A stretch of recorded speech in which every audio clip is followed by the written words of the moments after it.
Hey everybody, welcome to Logos, and for our Bible lesson for today, the theme for today is NASCAR. And I don't know about you, but NASCAR is quite an interesting event to watch. The cars drive fast, and people have to make really, really quick decisions in really quick time, right? Because that car is probably traveling, I don't know, about 225 miles an hour, right? And if the car in front of them hits something, you've got to make a quick decision, right? Well, today we're going to learn about Joseph. Joseph was one of God's chosen people, and he had to make some interesting decisions. So I've got Olivia here, and she's going to help us out with answering just some questions to kind of help us get an idea about why God chose Joseph.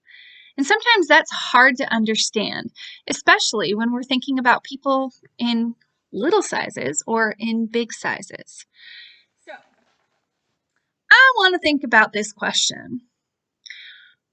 How do we make good decisions? So, Olivia, I want you to think about this. Who could possibly be affected by a decision that I make?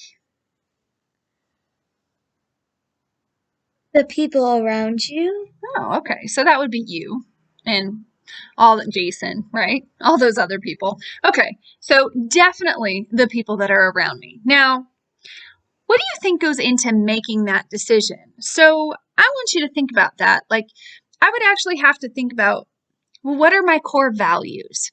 What do I value most? Because if I value time, I'm probably going to choose to spend time with my family, or Friends. I might choose to spend it with my friends, or I might even choose to spend it at work.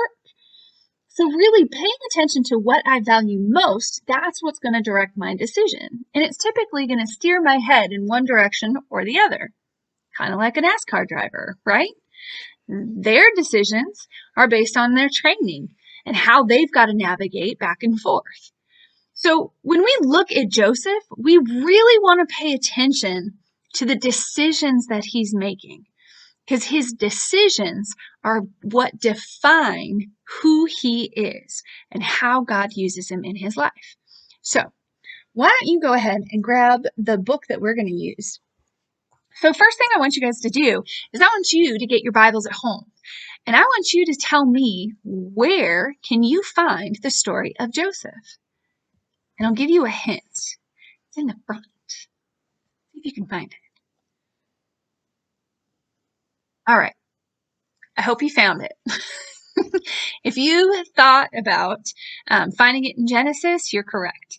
Now, everything about Joseph starts from the beginning of his life. He was one of 12 children. 12. That's this many, right? That's a lot of kids. Mm-hmm. Okay. So now imagine if you were the youngest of the 12. You really would have to be working hard in order to get that attention that you need, right? Especially from your dad. That's probably the hardest thing to get. And all the older ones, they were really good, strong, hard workers. And then there was Joseph. Now, Joseph was known as a dreamer, right? What does that tell you about who he is? Do you think he was a hard worker? Or do you think he was the kid that was slacking off and napping in the fields? What do you think? Napping off in the field. Possibly, right? And so his older brothers were not pleased with the works that he was doing. And on top of that, Joseph kind of had these visions where he would go to his older brothers who'd been working hard all day and saying, hey, guess what?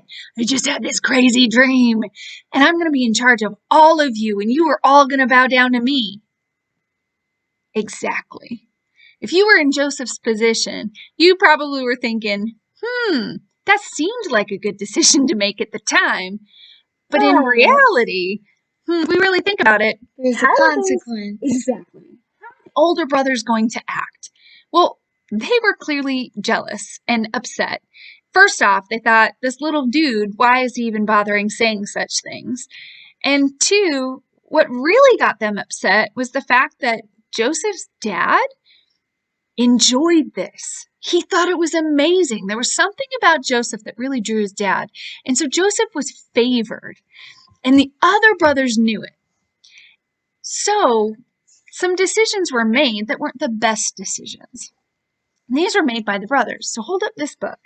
Okay, so the first picture is showing that, so right here is Joseph's father, and these are all of his brothers in the background, and then that's Joseph right there. And if you can see, his dad is favoring him by giving him a rainbow coat.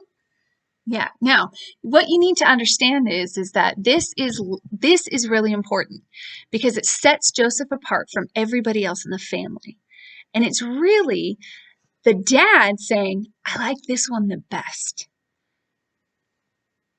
If you were in that position, all these guys are going to get really, really angry. And that's actually what happened. And as a result, flip that page.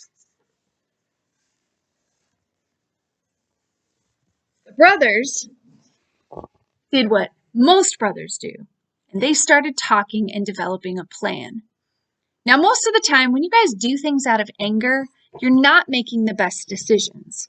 If we're honest, if you're jealous, kind of like the brothers were, and then you decide to make a plan to teach Joseph a lesson, the reality is you're not going to be making the best decision. You're probably going to make a decision that's going to be disastrous. And that's actually what happened. So the brothers decided they would create a scene that made it look like something bad happened to Joseph. So here we go. If you'll notice, the brothers all decided to beat up Joseph. And there's Joseph falling into a pit, and they took away his coat. Yeah. And those are all his brothers, like, yelling at him. Yeah. And, like, doing other things. Right. So he gets thrown into this pit, and they're actually about ready to kill him. We're not saying that, like, oh, I'm going to kill you, like, you know what you're used to hearing from your siblings? No, they were truly trying to kill him. But one of the older brothers decided, yeah, let's not do that. That's actually really, really bad. Let's just sell him instead to the nearest slaveholder. And they did. So sure enough, they catch these guys that are walking down the road, and they flag them down. They're like, hey, come here, come here, come here. We've got something really cool for you. There's this kid down here. Come get him and take him. Take him off our hands. Poor Joseph, right? All of this came from one decision that he had, which was telling the truth and telling his brothers what his dreams were. Pretty crazy, right? Well, this story doesn't end here. So next, they went to his father with the coat, and they said that a wild beast killed him. But it wasn't true, so obviously not. Now, the crazy thing is Joseph decided to take this really difficult circumstance and still do what was right. He decides to still live a life of integrity. That means he was thinking, you know, that value system that we talked about that helps drive our decisions? Well, Joseph was still honoring God with all of his decisions. What he chose to do was believe that God had a purpose for him, and that when he obeyed God, then that purpose would be revealed. And so over time, what actually happened is God took a horrible situation, Joseph getting beat up, sold into slavery, and Joseph was actually recognized by Potiphar. Now, Potiphar was, he was the captain of the guards, okay? Now, what's interesting, this is Potiphar right here, right? So Potiphar, he was captain of the guards, and he saw how hardworking that Joseph was. Now, if you'll notice, this doesn't look like the best situation, does it? Well, because once again, let's take a look at this. Here's young Joseph. He's trying to honor God with everything, every part of who he is. And one day, while Potiphar was gone, his wife over here, she tried to make some moves on Joseph. Now, Joseph could easily have decided, you know what? She's pretty. I like her. It'd be kind of nice to spend some time with her. But the reality was, he was like, no, this is not honoring to God. And so he chose to leave. But she didn't like that. So she lied. She told Potiphar that he hurt her. And as a result, Joseph gets sent to jail. Crazy, right? You would think, or at least I think if we were Joseph and we put ourselves in Joseph's shoes, that we would think, hey, we're honoring God with our decisions. How come we're not being rewarded for them? But once again, that means we're only focused on that little tiny piece of the moment instead of the bigger picture. And God always has the big picture planned. And the reality is Joseph was set apart to do great things, but he had to work and be obedient in that process to get to that point. And so while Joseph was in jail, he did what he normally did. He went to sleep and he had dreams, and God spoke to him in those dreams. And guess what? So did other people in the prisons too. And Joseph ended up interpreting the dreams of the baker and even of some other prisoner. And what happened was, this guy, he gets let out. And Joseph is like, great, now go and tell people that I've interpreted your dreams. And guess what happens? This guy leaves and doesn't say anything. So again, Joseph's decisions are not immediately rewarded. Then, one day, that baker remembers, and he comes back and he goes, oh my gosh. And I remember, and he was telling the Pharaoh, the ruler of all of Egypt, that there was a guy in prison that had the ability to interpret dreams. And this was super important because the Pharaoh had a dream and he didn't understand it at all. And he remembered that the baker told him that this guy in prison can interpret dreams. So, as you can see in this picture, that's Pharaoh right there, and that's Joseph, and he's trying to interpret his dream. And over here, the dream was about 7 cows that were fat and healthy. And then these 7 scrawny cows come in and eat on the fat cows. Crazy dream, right? Now, God spoke through Joseph and said, hey, I can tell you what this means. And the neat thing is at the time, all these other advisors, all of Pharaoh's advisors, none of them could actually understand the purpose of the dream.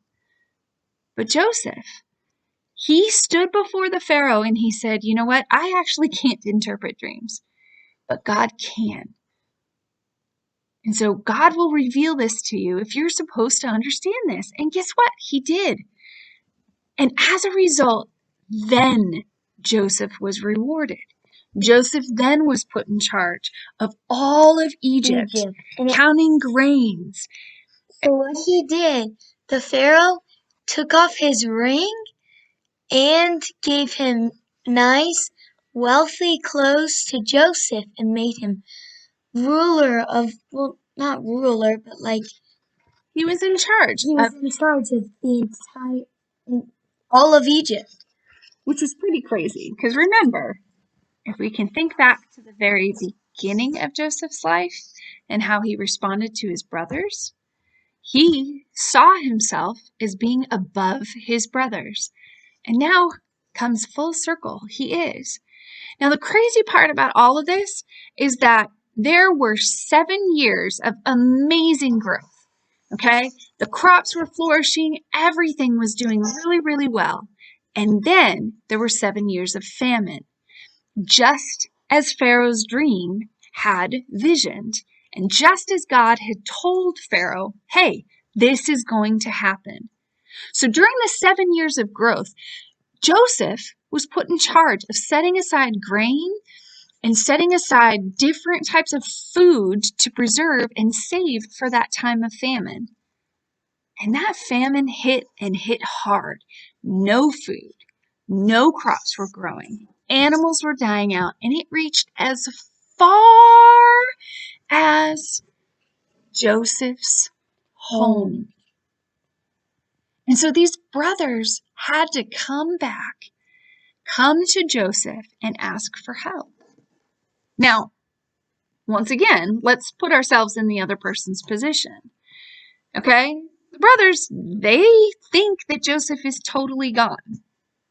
It doesn't really seem like they have a whole lot of remorse in this situation. But then they come before Joseph, and Joseph immediately recognizes his brothers. But Now, his brothers don't think about recognize him because the Pharaoh made him in charge of all of Egypt. He's over here looking this is very Joseph. nice and like the Pharaoh. And these are his brothers like asking for food. Now, remember, you got beat up and left for dead, then sold into slavery. Do you think you would take a forgiving approach? Well, once again, what drives our decisions, what we value the most, is what we then choose to make our decisions off of. And here's the crazy part, is Joseph pretends to be angry only to make sure that his dad comes into this picture and he can get to see his whole entire family, and as well as, because there was a little tiny brother, Benjamin. And so really what he does is he takes an opportunity, even though he's pretending to be angry, it's an opportunity that brings that family together. Because in the end, he decides, I can't pull this off anymore. Don't you recognize who I am? I'm Joseph. I'm the brother that you set aside long ago that you left for dead. And it wasn't until that point that the brothers realized the enormity of what they had done and how devastating that was and how much forgiveness could be granted. The story isn't truly about Joseph. The story is mainly about how God uses Joseph's story. He used a lot of what from Joseph, but the reality is God is constantly working through the decisions that we make for his good. And ultimately, his good is to bring us back into communion with him. Think about the whole Jesus story, right? Pretty awesome, isn't it? So, as you guys are preparing for NASCAR and thinking about all the fun events and those quick decisions that they have to make, I want you to be thinking about the decisions that you make. What do you value the most? Are you putting God first and foremost at the top of your priority so that when you are faced with temptation, difficult situations, are you going to bail? Or are you going to stick with it and persevere and then see what God can do in your life and see how God is faithful to you throughout all those things? Anyway, I hope you guys enjoyed this. This was just a brief overview of Joseph. Please take the time to read it because it is a fascinating story. And if you ever see me in church, you can always stop by and say hi. And we can chat about it as well. So I hope you guys enjoy it, and I will see you guys later. Bye.